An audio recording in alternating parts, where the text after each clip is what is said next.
I'm sitting in a room in the basement of a building in central London with an Oxford academic who's an expert on war. So my name's Dr. Rob Johnson.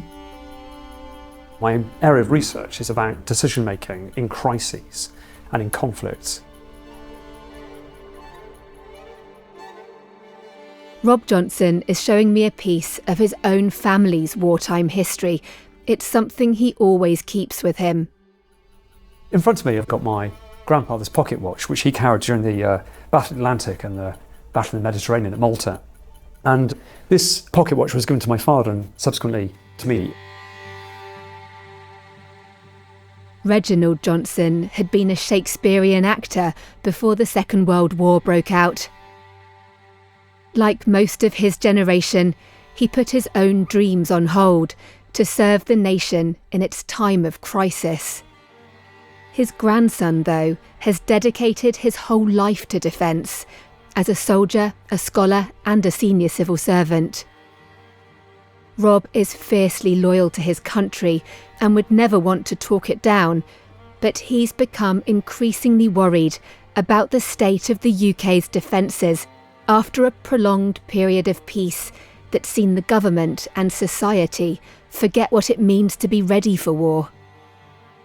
It's a concern he raised while seconded to the Ministry of Defence.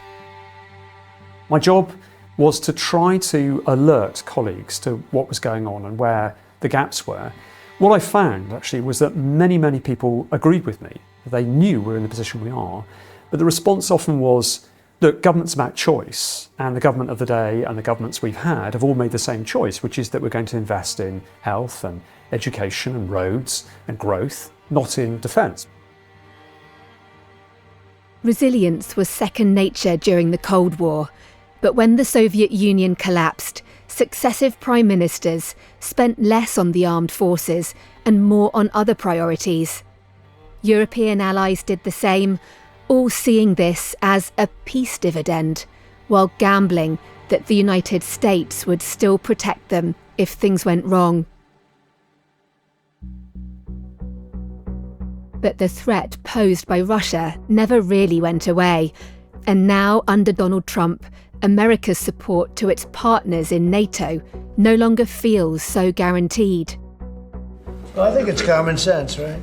If they don't pay, I'm not going to defend them. No, I'm not going to defend them. I got into a lot of heat when I said that. You said, oh, he's violating NATO. With Europe weak and Russia on a war footing, it's a perfect storm. I'm Deborah Haynes, the Security and Defence Editor at Sky News. I've been a journalist for the past 2.5 decades and can tell you that Rob isn't alone with his concerns.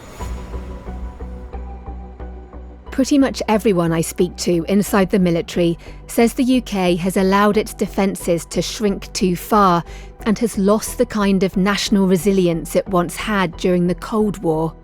But because we live in a country that generally feels pretty safe, it's perhaps hard to understand why or even whether that matters. It made me wonder, what if we simulate an emergency and find out how the UK might respond? Whatever the outcome, it would at least bring to life the reality of the threat.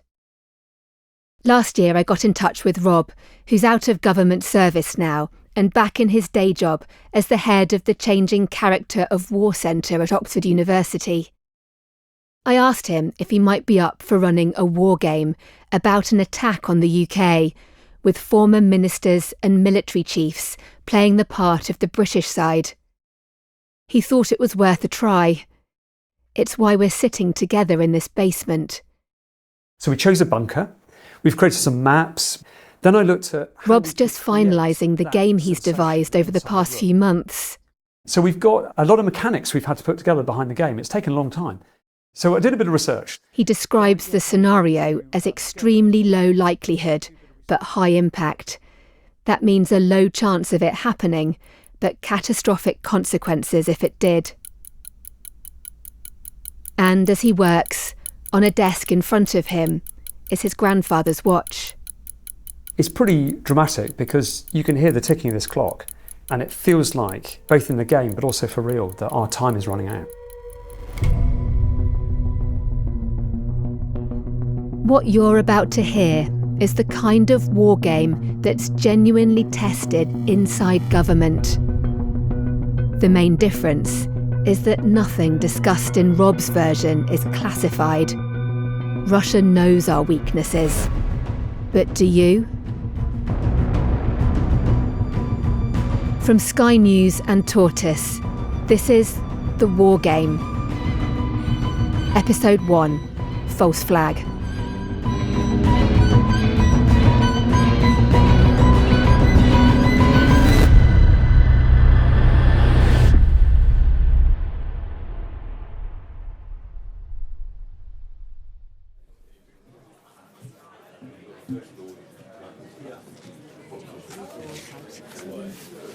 Hi Phil, can you hear me through the mic on here? Bring that camera this way a bit. Perfect. Okay, I think we're all set. Thank you. Well, first of all, thank you very much indeed, all of you, for the hours you're giving up, the time. Rob is welcoming his players into the basement. It's been transformed into the set of the war game, with 3 rooms connected by a winding corridor. Each one has a table, some chairs, and a network of microphones to record every conversation. Thank you as well. I've got my Pembroke College students at the back from Oxford. Thanks so much for coming. They helped with all the rehearsals. As the games master, he heads what's known as the White Cell, which runs the event. A lovely crew of individuals at the back here. Rob has a team of helpers who'll give the various participants certain slips of paper containing new information at different times throughout the game. These, in wargame language, are known as injects. Now let me bring in the players. Oh, you were private secretary? I was Jack's private secretary and your permanent secretary, so yeah, this is all It's my amazing. yesterdays. All of our yesterday, let's be honest. Hello. Wargames typically have a blue team and a red team. In our scenario, blue is an imagined British government, while red is a fictional Kremlin. We chose our cast carefully, ensuring a mix of Labour and Conservative ministers and top officials who either played the roles they've been given for real or have deep expertise in different but relevant jobs. I'm Ben Wallace, former Secretary of State Defence, and I'm going to be playing the Prime Minister of the United Kingdom. Why did you want to take part in this? Because I think it's really important that we demonstrate to the public how government makes decisions in real crisis and emergencies. And it's at that moment in time that no matter what people's party politics are, people pull together for the right reasons. In the wargame, Ben heads a cross-party government at a time of heightened tensions with Vladimir Putin's Russia. I think what's amazing about this, the team you put together, Debs, is we're all the real deal. I mean, I'm not the Prime Minister, but we've all been there, and I think that's quite unique, to be honest. I'll let him and his team introduce themselves. After myself as Prime Minister, which is an interesting choice, I'm going to look forward to it, I've got Jack Straw. Jack Straw, Home Secretary between 1997 and 2001, Foreign Secretary between 2001 and 2006, and Justice Secretary between 2007 and 2010. He's very experienced. And I'm playing the role of Foreign Secretary. I've got Amber Rudd, my former boss when I was Security Minister in the Home Office. Amber Rudd, former Secretary of State for Energy and Climate Change 2015 to 16, and then Home Secretary 2016 to 18. She is going to be doing the part of the Home Secretary. And then I've got my former colleague, James Heapy. James Heapy, I was Minister for the Armed Forces from 2019 to 2024, and I'm playing the Defence Secretary. He's one of the most experienced parliamentarians who had done tours in Northern Ireland, in Iraq, and Afghanistan as a soldier in some very difficult times. I've got Baroness Kennedy as our Attorney General. Helena Kennedy, I'm a member of the House of Lords. I'm a practitioner barrister, King's Counsel of lengthy experience, and I now practice in international law, international humanitarian law and the laws of war. Baroness Kennedy is a great campaigner on human rights and international law, and she will keep us on the legal straight and narrow. And then another colleague I work with, Lord Sedwell. Mark Sedwell, National Security Advisor 2017 to 20, Cabinet Secretary 2018 to 20, former Permanent Secretary at the Home Office. Former Ambassador in Afghanistan and National Security Advisor. And National Security Advisor in the exercise. My Chief of Defence Staff is General Barons. General Sir Richard Barons, I commanded Joint Forces Command 2013 to 2016, and I've just finished being one of the leaders of the 2025 Defence Review. Just hot on the heels of delivering Labour's current Strategic Defence Review. He's an innovative and forward-thinking general, so that is going to be really great. We also have a Chancellor, who you'll meet in episode 2. And the scenario is they're flying in from Beijing. The Treasury are playing their role perfectly, as ever. It's not a joke. They often wouldn't attend meetings. It's very normal for the Treasury to miss Cobra. Finally, the Prime Minister has a press secretary, who's played by Victoria McInnes. Victoria McInnes, I'm a communications specialist. She's a former civil servant and an expert on communications who works in the defence industry. Ben Wallace and his government are being supported by a group of expert advisors who you'll hear more from later. We'll also meet the Russia team once the game is underway.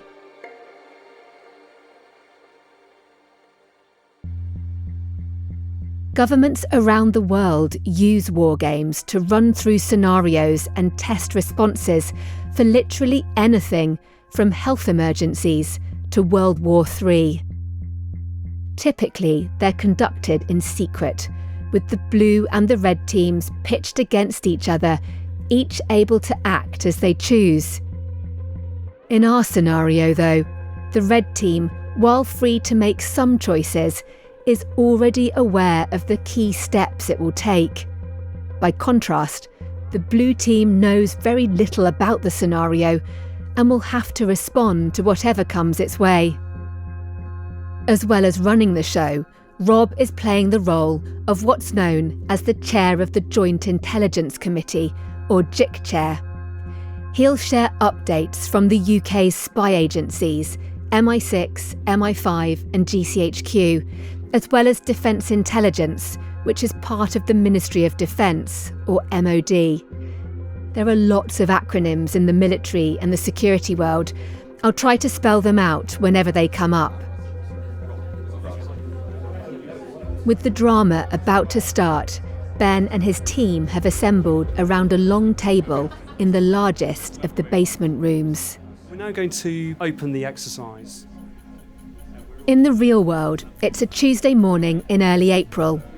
In the Wargame, it's almost 6 months in the future, and the government is in crisis mode. To set the scene, we've mocked up some rolling news reports from an imagined UK television station. Everyone stops talking and listens. It's 8 a.m. on Monday, 29th of September. Our top story this morning. Travel chaos on the railways and the roads after a major power cut left parts of England and Wales without electricity. Multiple train stations have been forced to close to passengers this morning after what the National Grid is describing as an issue with 2 generators. Reports are also coming in of problems on the roads. Transport for London says some traffic lights in the capital are out of action and police officers may be called in to manage certain junctions. The disruption comes just 3 days after simultaneous fires broke out at ferry terminals in Plymouth and Portsmouth, halting Channel ferry crossings over the weekend. The Home Office says counter-terrorism officers are now investigating the fires as a precautionary measure.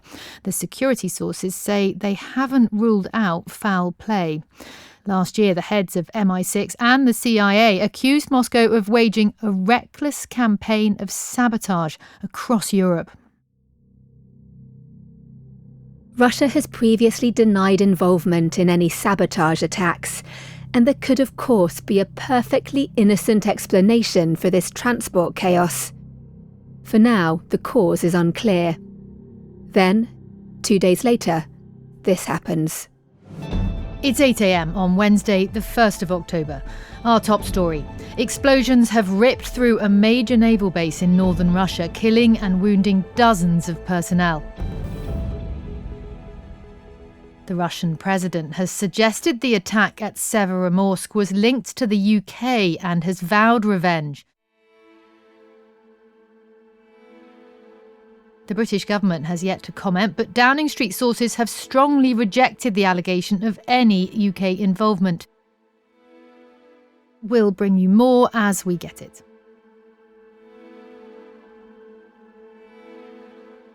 As tensions grow between Moscow and London over the next few days, British police make a shocking discovery. It's 4 p.m. on Sunday, the 5th of October. Our top story. The Ministry of Defence says 2 F-35 pilots have been found shot dead in Norfolk. The circumstances of the deaths are not clear and military police are investigating. Both pilots are part of 617 Squadron, which fly the UK's most sophisticated F-35 warplanes out of RAF Marham. In other news, Moscow has recalled its ambassador to London, saying Britain is now considered an unfriendly state. The extraordinary move follows the deadly blasts at a major Russian naval base that the Kremlin has claimed were linked to the UK, but without providing evidence.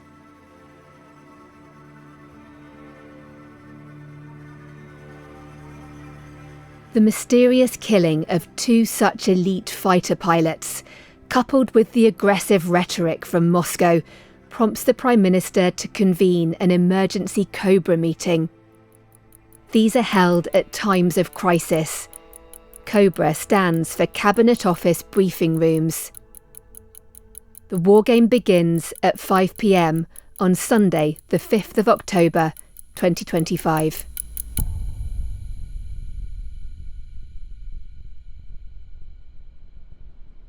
I called this after the deaths of the 2 F-35 pilots, coupled with the growing both intelligence and situation with Britain being put at the heart of the messaging from Russia. So thank you, colleagues, for attending on Sunday afternoon. Could I ask the National Security Advisor, Mark Sedwell, to run us through the agenda? Prime Minister, thanks. I suggest we start just by seeing whether there's anything further in terms of threat or other intelligence that we need to know before we come to the various options for action, both by you and colleagues. So, Rob gives his first inject of information to the players. I'll start with the situation update of where we are.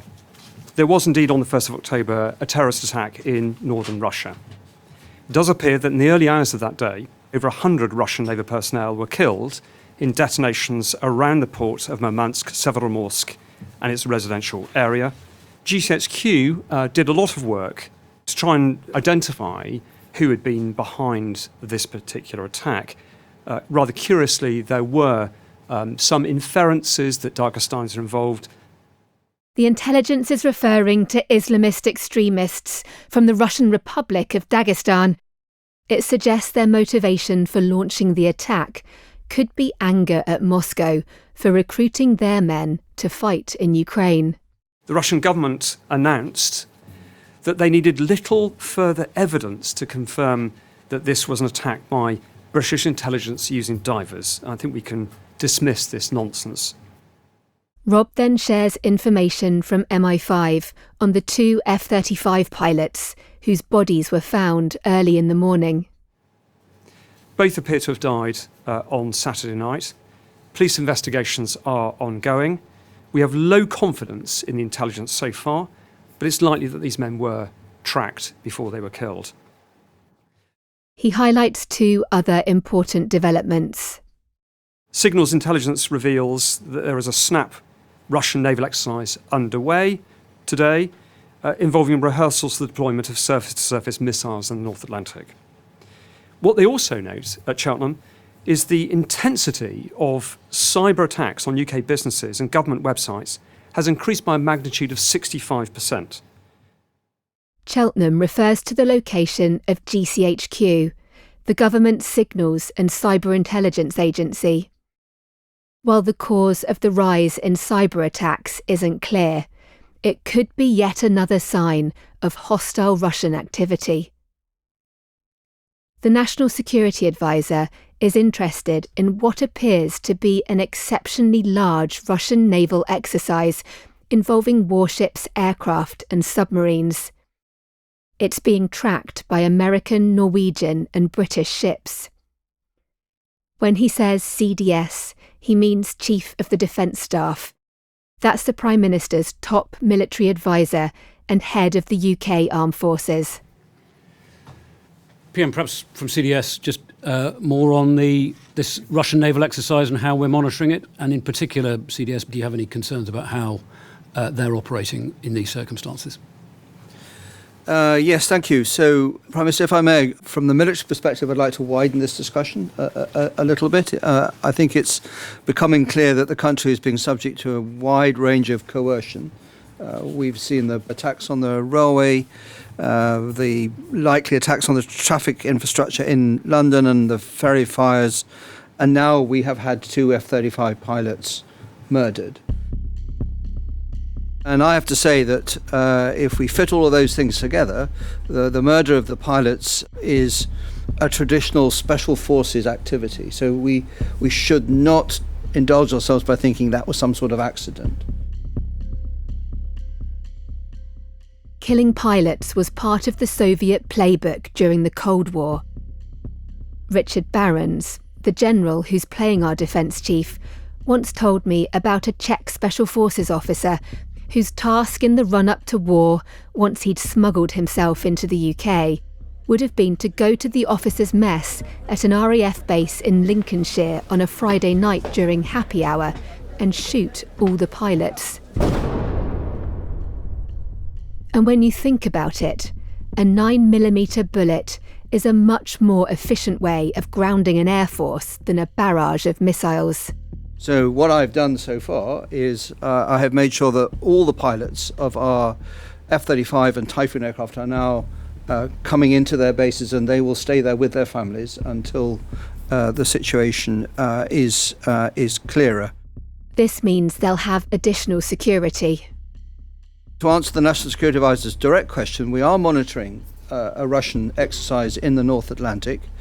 There are 2 dimensions to this. One is, as reported, the Russian nuclear bomber submarines are coming into the Atlantic. Now, they could threaten the UK from anywhere in the Atlantic. And the 2 other submarines that carry cruise missiles could threaten the UK with conventional attack from certainly the eastern half of the Atlantic. So my concern as CDS now is that we are managing a great deal of Russian coercion. We can't exclude that we're on the threshold of this becoming a military attack of the UK. This might all be precursor activity, and I need to get the armed forces ready for that without, of course, provoking Russia into the one activity we would wish them to avoid. So I'm going to ask that we begin to concentrate some of the military units in their bases, and I may even disperse them. I need to start outloading some supplies so that we're not caught short. He's talking about ordering troops to their barracks, potentially getting them to spread out to other sites, and ensuring things like ammunition, fuel and other supplies are brought out of storage. PM, if I may, I think we have to assume that essentially we're now being put to the test. There's a series of unconventional activities by the Russians. We mustn't jump to conclusions, and certainly mustn't say that publicly, but potentially arson attacks, possibly these 2 assassinations. I'm not a believer in coincidence. And now we have them essentially raising readiness in terms of the deployment of their naval forces. Like many around the table, he's encountered Russian aggression before. Mark Sedwell was the real National Security Advisor when the UK accused Vladimir Putin's Russia of attempting to kill the former Russian double agent Sergei Skripal and his daughter Yulia with a Novichok nerve agent in Salisbury in 2018. Moscow has always denied involvement. Mark led efforts, alongside Amber Rudd as the Home Secretary and Ben Wallace as Security Minister at the time, to rally NATO allies to retaliate to the attack. It had left the Skripals critically ill and killed a British woman, Dawn Sturgis. more than 20 nations agreed to a mass expulsion of alleged Russian spies from their respective countries. I suspect what they're doing, as Putin always does, channeling the old Leninist doctrine, keep pushing, and if you meet steel, retreat, if you meet mush, keep going. And so I think he is putting us and NATO to the test, and we should work on the assumption that this will continue until and unless we respond. I think the discussion, PM, if I may suggest, should take place in that context. Okay, good.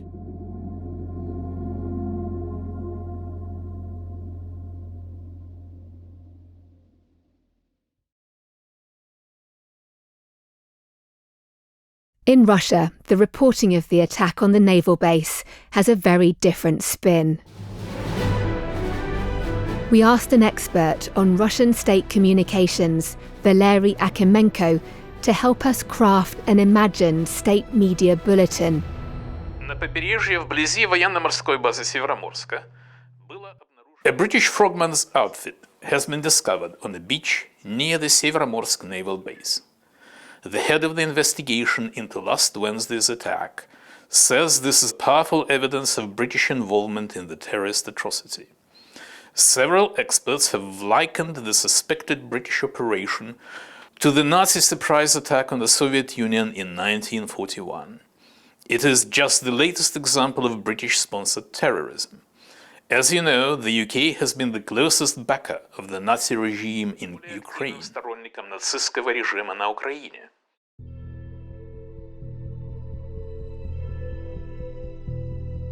I'm Keir Giles. I study and explain Russia for a living.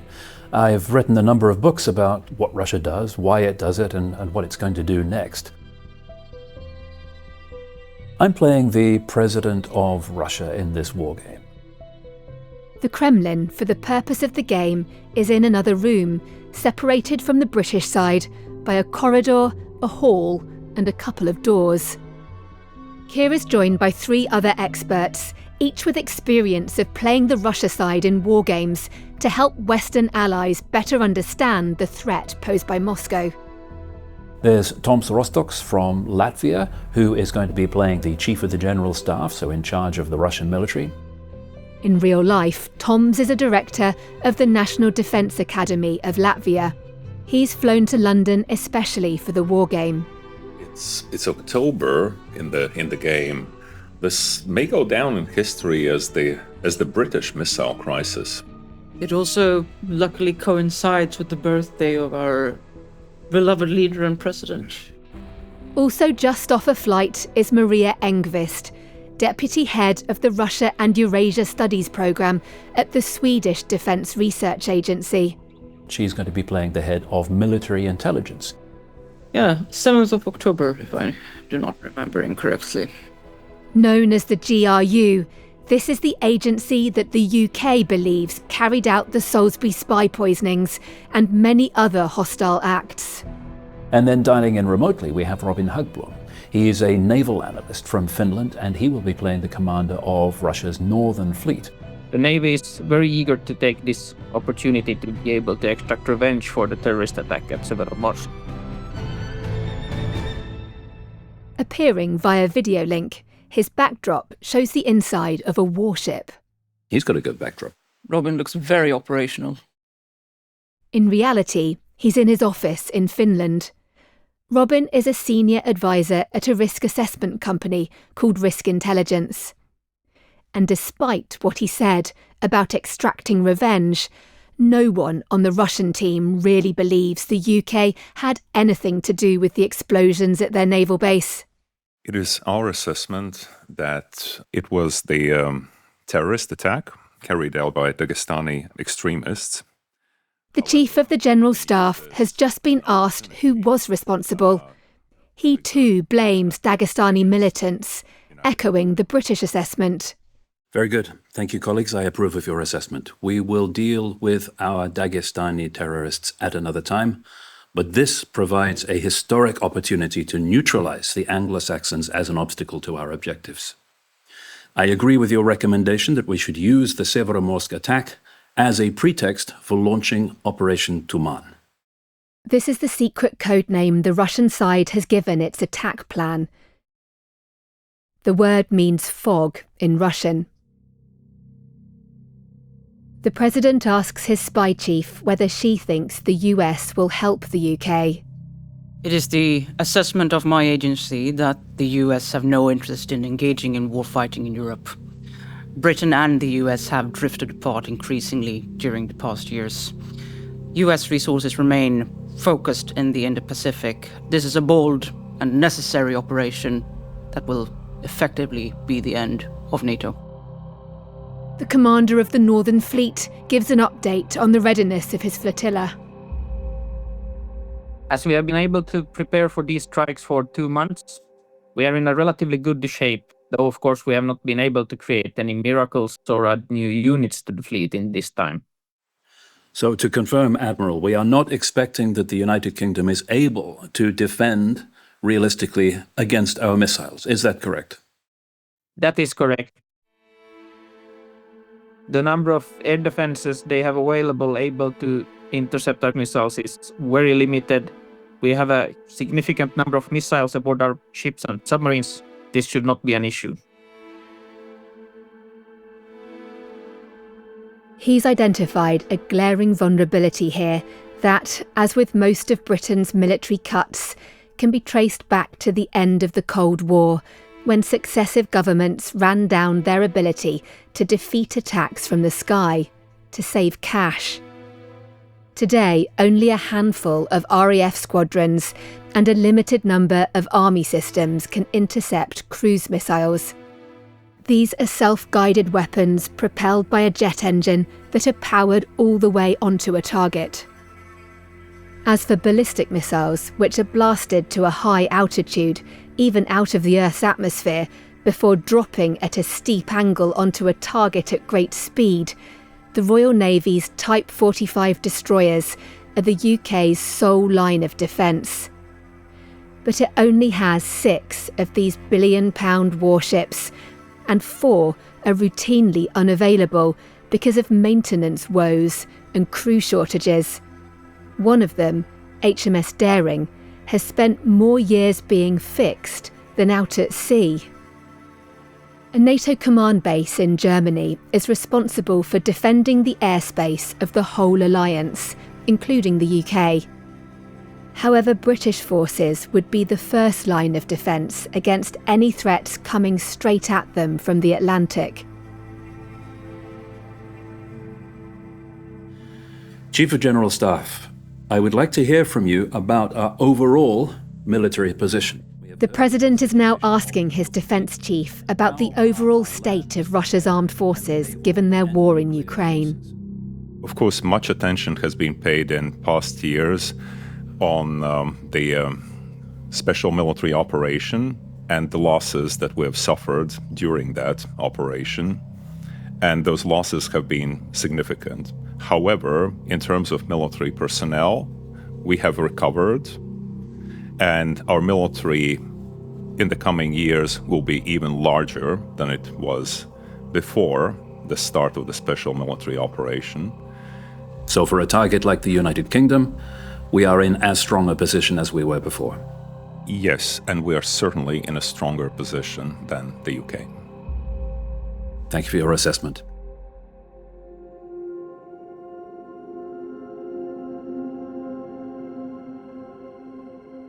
Back in London, Amber Rudd, playing the Home Secretary, has an update for the Cobra meeting. I'm so sorry. I've got some urgent news, Prime Minister, so I feel it ought to be on the table, that we've heard from MI5 that Russian families are leaving the UK, and that includes diplomatic staff. I would suggest that our immediate inquiry, our return at this stage, to find out from JIC whether we have any further intelligence from MI6, perhaps, who might know more about some intentions. But the fact that Russian staff are leaving at speed is... Do we have any reports of the activity of the concerning. Russian intelligence officers in the embassy? As in, do we see any activity of Russians, GRU or whatever, in the UK? Has that changed? I think I'd ask JIC Chair about that, if I may. We'll put on that an immediate investigation, Prime Minister, Home Secretary.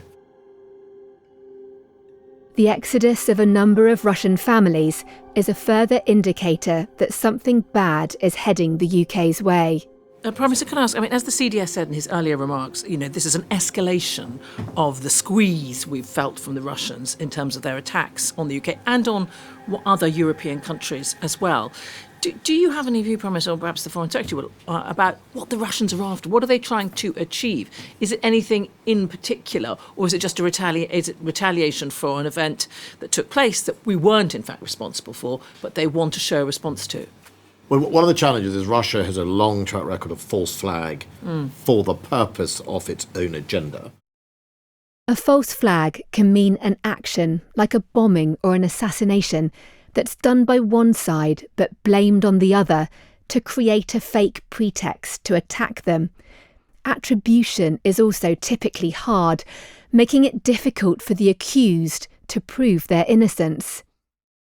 In this case, the Russian government did not deliberately target its own naval base, but it knows who did. Yet the Kremlin is using the atrocity as a way to falsely smear the British and excuse whatever activity it plans to do next. We saw that in the build-up to the Ukraine war, which was exposed by the West on a number of occasions. And so there is almost nothing ever off-limit with the Russians in how they currently function. He should know.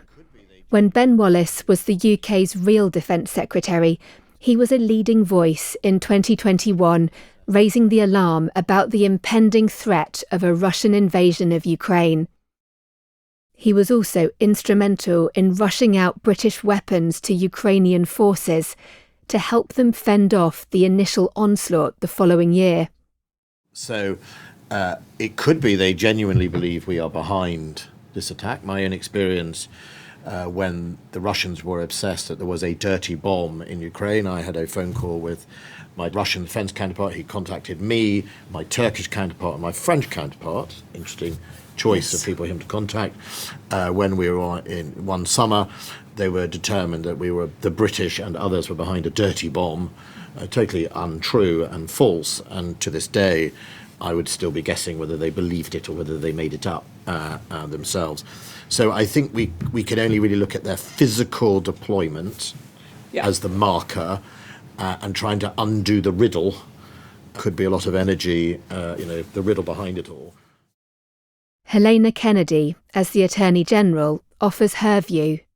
It could be testing whether the NATO alliance is actually as solid as it once was. Quite. And we know that fragility is one of the issues that concerns us. And they may be actually putting that to the test. Always punching the bruise. Yeah. Absolutely right.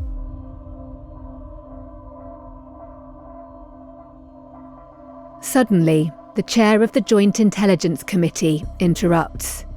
So we've just had 2 injects, one from Defence Intelligence, which is also replicated from the information coming from SIS. SIS is another acronym for MI6. It means Secret Intelligence Service. Rob reveals that more submarines have joined the Russian flotilla in the North Atlantic. And we estimate the total now out of Severomorsk is 7 SSBNs, which is the entire Northern Fleet bar 1, 8 SSNs. Just for clarity, SSBN is the bombers and SSN are the hunter-killer submarines. That's correct. That's 15 submarines in the North Atlantic. Well, and PM clustered. That's the very striking thing. I don't know whether CDS, you've got a view if you were sitting. A screen in the Cobra room lights up with a map that shows the Russian deployment also includes 2 large destroyers and 4 frigates.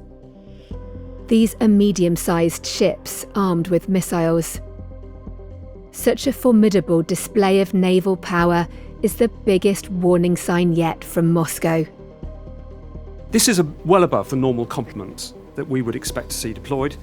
They've all assembled at a rendezvous point, but you can see from our map that they are moving in a southwesterly direction.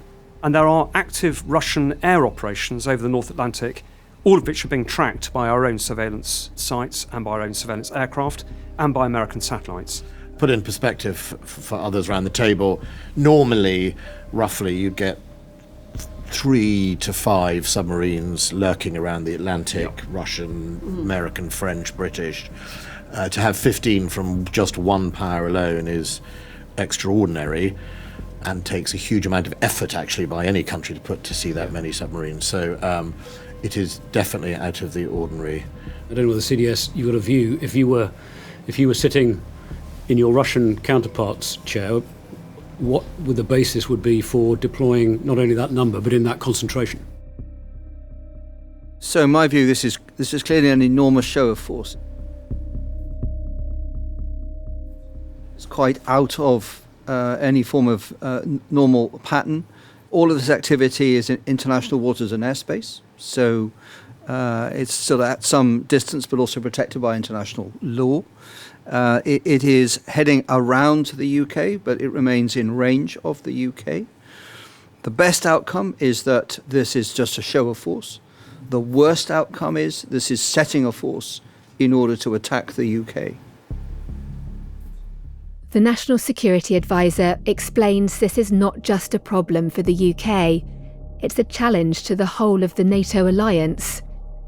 All 32 member states share responsibility for defending their land, seas and skies. There are NATO protocols for this, and we're obviously anxious in the current circumstances that those protocols might not apply.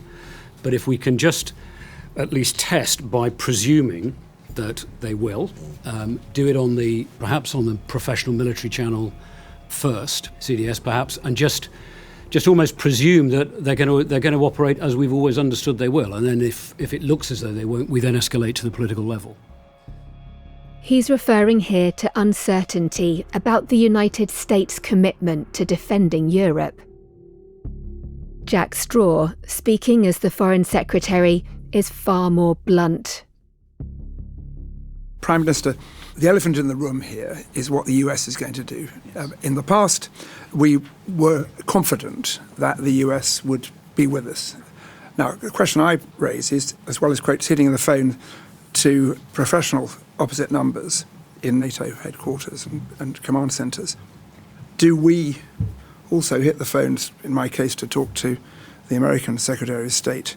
Because if we are able to get a situation where the US understands that this is a threat against them as well as against us, then we're in a very, very different position to be able to deter Russia from a situation where the Russians can take great comfort from the fact that the United States is simply going to sit on its hands because Until recently, it would have been implausible even to contemplate the possibility of the United States not immediately mobilising to help defend the UK in the face of such a show of force by Russia. Not so much anymore. Washington has repeatedly warned its NATO allies to stop relying so heavily on American protection and do more to defend themselves. At the same time, the White House has been seeking to forge better relations with Moscow, to the dismay of London and most other Western capitals. It's an upending of a security landscape that's been in place since the end of the Second World War. I think the Foreign Secretary is absolutely right. To start point really is with the United States here. And secondly, then NATO, the two bodies we have taken partly for granted, but we have definitely taken as our guarantor for 70-odd years. I think in this situation we should absolutely take that for starter. The British side also needs to prepare its own military and society for the possibility of the home front being turned into a war zone. It's something no Prime Minister has seriously considered or planned for since the 1980s. I was just going to suggest, PM, because those of us who need to put it into effect need to get out of this room and get those actions Could we going. do the readiness for assurance? Yeah. Readiness in itself is a deterrence to people. So if I could start, first of all, with CDS and Defence Secretary on that. What is our ability to either change our readiness? What ideas do you have to increase our readiness, both at sea, land and air? PM, as CDS said earlier on, he's already advising that forces be concentrated and early steps are taken to mobilise and outload supplies. CDS, do you want to expand on that? So I suggest that we apply the P-8 reconnaissance aircraft that we have, the currently one only, but shortly two Type 23 anti-submarine frigates that we can put to sea. And the best effort of that... The Chief of the Defence Staff, CDS, also says 1, if possible 2, Royal Navy attack submarines are being deployed to help monitor the Russian flotilla. He also has plans for one of the UK's 2 aircraft carriers. I recommend that although it's not at the highest state of readiness, that we put the Prince of Wales carrier to sea. I believe I can get 8 F-35s on board it. And we send it into the North Atlantic between the Russian group and the UK. It will take some days to get there. This October, in the real world, the Navy's £3 billion carrier will actually be on the other side of the globe. The warship left Portsmouth back in April on an 8-month deployment to the Indo-Pacific. It's accompanied by a Type 45 destroyer and up to 24 of the UK's F-35 jets, leaving Britain even less well defended. In the Wargame, though, we've imagined that the trip was cancelled amid escalating tensions with Russia, so the ships and aircraft are available to fight. The Prime Minister has a recommendation as well. Could you also look at readying the second Trident SSBN? He's referring to the UK's nuclear-armed submarines. Obviously, we always have one at sea on patrol, and while we know one's in refit and there are 3 others, I would be grateful if we look at the readiness of that.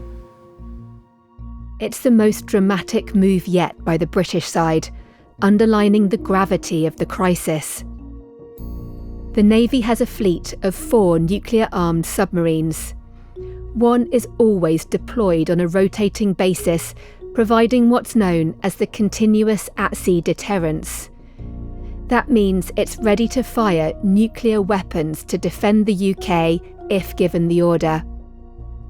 Preparing to put a second submarine out from its base at Faslane in Scotland would send a clear signal to Moscow to back off. And let's not forget that that boat is perfectly possible to operate alongside, even if it's not at sea. He means the submarine can still fire nuclear weapons from its moorings if necessary. So from the Russian point of view, it'll be viewed as a threat. As for the UK homeland, the Defence Chief is doing the best he can in coordination with NATO to defend as much as possible.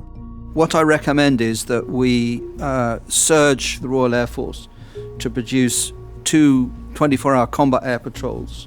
One vital piece of guidance I need from you: I can protect 2 areas of the UK on a 24-hour basis. So I need to prioritise. He says one has to be the Faslane submarine base. You've asked me about the second Trident boat. I need to put one of those combat air patrols over Faslane, or the nuclear architecture will be very vulnerable. And the second one I propose to put over and around London. That's it. It's a pretty devastating admission. The military chief is saying his Air Force only has the capacity to defend 2 sites in total across the whole of the UK.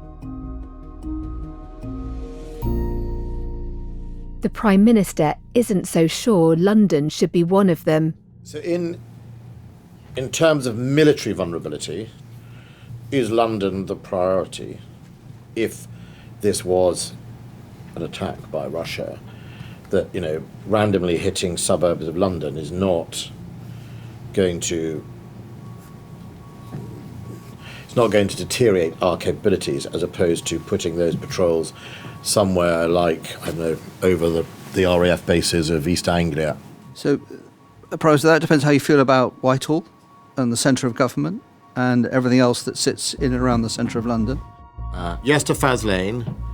The second deployment for now, not London, but over the key military infrastructures that you consider.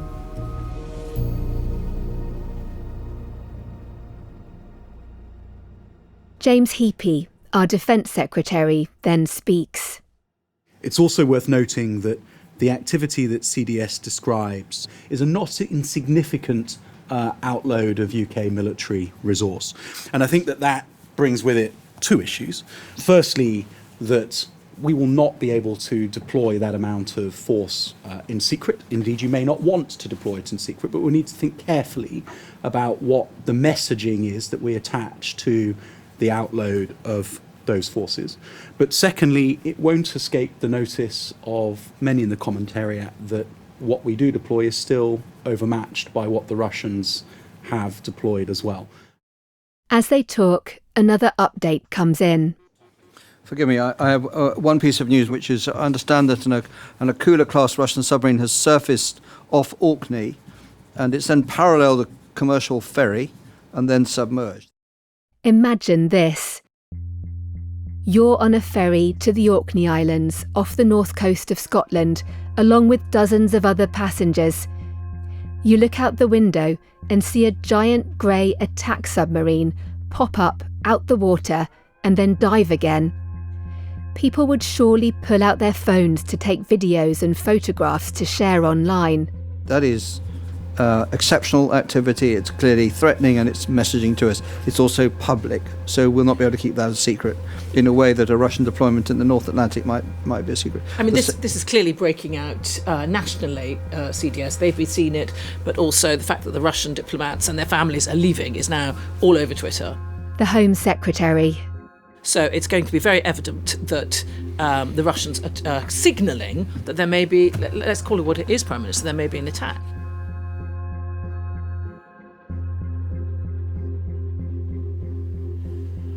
I think we just have to be cautious of the word attack at the moment. We have to prepare ourselves, we have to be determined and focused, clear messaging of denial. The most important fish to catch at this phase is a strong US commitment and NATO commitment to this. At the same time, a lot of work in the Civil Contingency Secretariat to make sure we prepare our domestic defences, MI5, police leave, consider whether we cancel police leave, etc., to make sure we can maximise our readiness.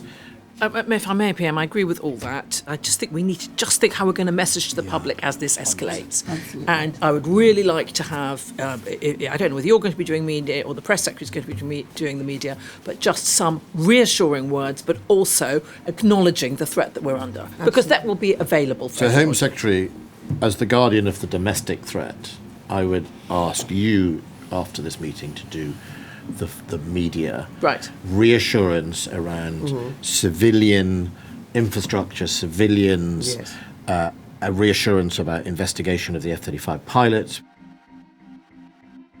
The Prime Minister also tasks his Defence Secretary with releasing comments about what the armed forces will be doing. A rather crisp and factual current defence statement about we have deployed, we've seen unprecedented sort of keywords, unprecedented deployment, working with allies. So reassurance from defence,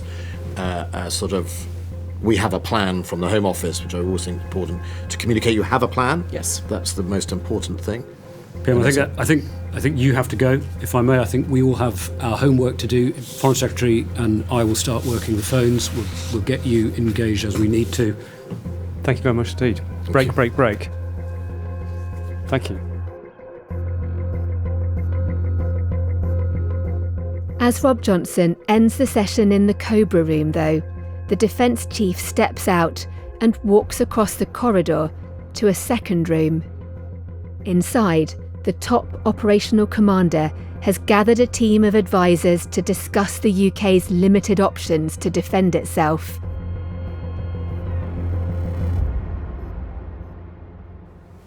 CGO, hello.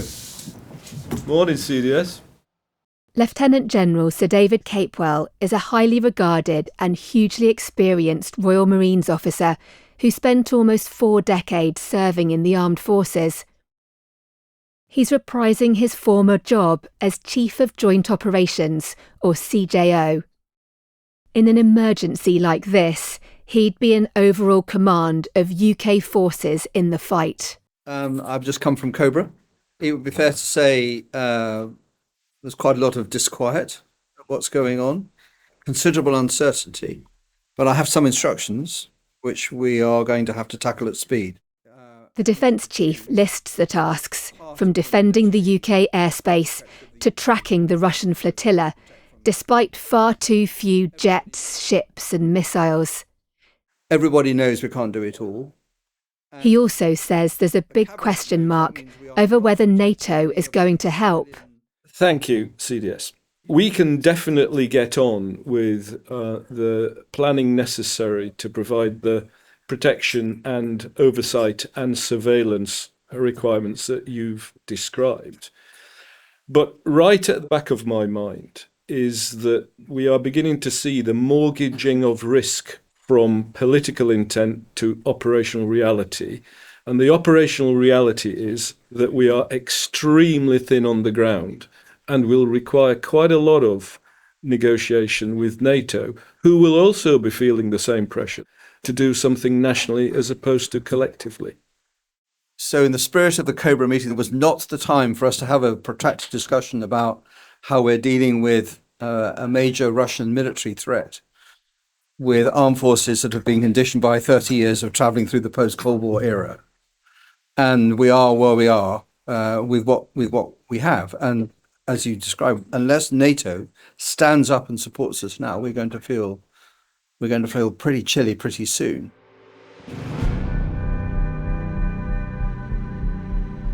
He then puts the crisis in even starker terms. We want to be in a place where we're contributing to public reassurance, not public panic, and we're moving at speed. To put it in another way, I can't tell you whether in 24 hours from now we are going to be at war with Russia, but you and I know that we don't have a plan for this. We're massively under-resourced if we stand alone without NATO, and we haven't any time to fix this, but we're going to have to manage it. CDS, I'd like you to take one message back to the Cabinet, please. If they think that we might have to start a fight, or certainly defend against a fight, what I want to be sure of is that they have a view about how we finish this fight.